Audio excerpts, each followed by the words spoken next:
Hey guys, welcome back to MuscleMentor.net. I'm Brad Hull, and this is Justin Harris. What the fuck's going on with your glasses? Going to work. Got it. All right, so we're going to talk about progressive overload again. We've done a video on this before, but Justin has some shit he wants to get off his chest, so let's do it. It's a hot topic for me right now because the idea of progressive overload is near and dear to my heart, and that's always how I base my training around getting stronger on the core movements. Always had the adages of you want big triceps, start doing sets of, when you start doing heavy dips. When you can do sets of 100 or sets of 20 with a 100-pound weight between your legs, you're going to have big triceps, whether you want them or not. You want a thick back, start deadlifting. When you're deadlifting 600 pounds for 10 reps, you can want a narrow back or a thin back, but you're going to have a thick back. You can't help it.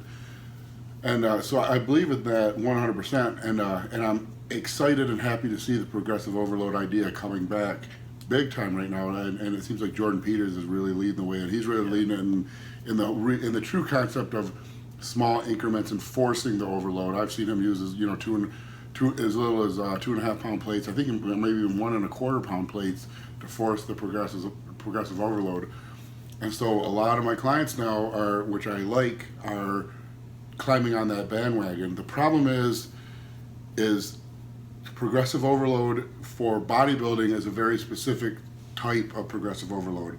It's not just a matter of moving more weight in a movement. And what that means is when you're doing a movement in bodybuilding, when you're squatting for bodybuilding, you're not squatting. You're bending your knees and standing up in a way that works your quads or works your legs.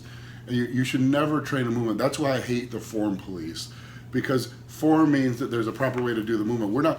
We're building muscle. We're not performing movements. Olympic lifters perform movements. Right. Powerlifters perform movements. Bodybuilders build muscle. Whatever movement builds the muscle is the way that movement should be performed.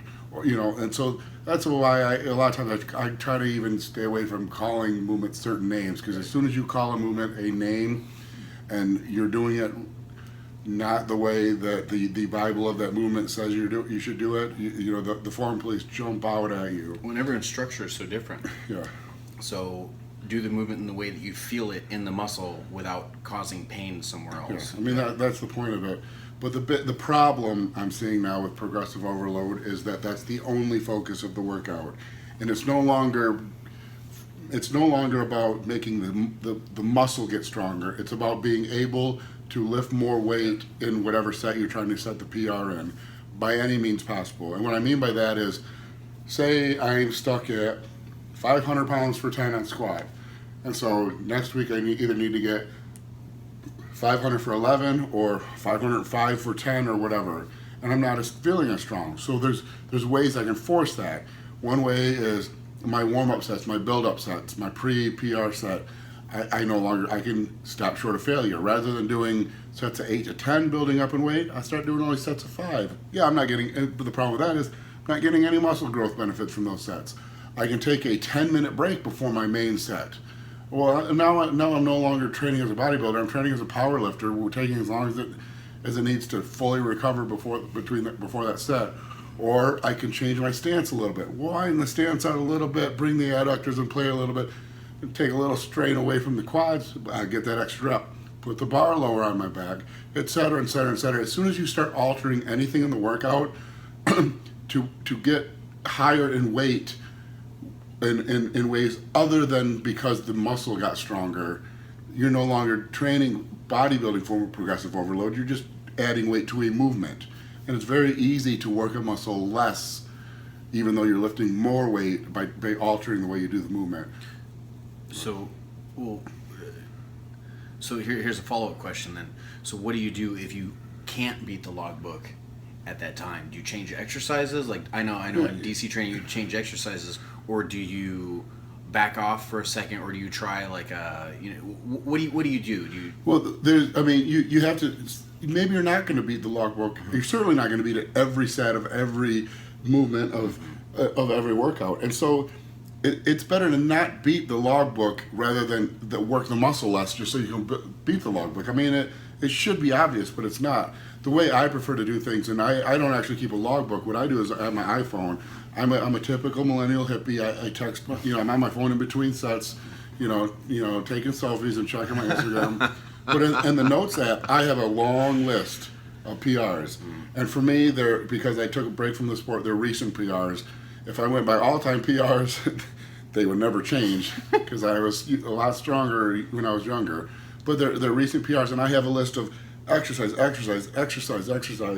There's probably 50 or 60 on there, and so it's pretty much every exercise. And so what I make sure I do is at least one movement in every single workout, I set a PR. And if I'm not feeling strong, I have a list of movements that I don't do that often, that that are pretty safe to get a PR, or movements where, something like a deadlift is hard to nail a PR every time. Something like a rack dead is hard to nail a movement. And here's another thing.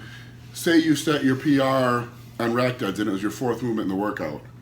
Now, another thing people will do is they want to beat that logbook. So rather than do that, they move it to the first move. Yeah. You didn't get stronger. You just hit it when you were fresher. You're not building more muscle that way. You're cheating. You're beating a number rather than building a muscle. The goal should be beating a number because you built the muscle. And that's another reason why it's hard to gauge progressive overload if you're doing more of a volume type training. Where you always go to 16 or 20 sets on something, and the exercises are changing. Yeah. So what's your advice for that? And then I'll get mine. I You're doing like a volume type thing. Yeah, I don't mind. I do a volume type thing, but that doesn't mean the way I train legs now is I don't train them nearly as heavy as I used to. And I think my legs are actually better for it, but there's still, I have different, my PRs aren't all a set of 6 PR. I might have a PR where I did 10 sets of 10 with 315 under a certain time frame a minute. Or I might have done 4 sets of 10 with 405 in less than 6 minutes. There's all kinds of PRs. It's just a way to force a harder, better overload on the muscle by whatever means necessary. But that's the thing, a better overload on the muscle, not being more mechanically advantageous at a movement. Right. Yeah. So I agree. And then with people who train with higher volume or whatever, I like to I change movements and all that type of stuff. But usually I like the second movement in whatever I'm doing. I keep that the same for blocks of time. And I got that from John Meadows.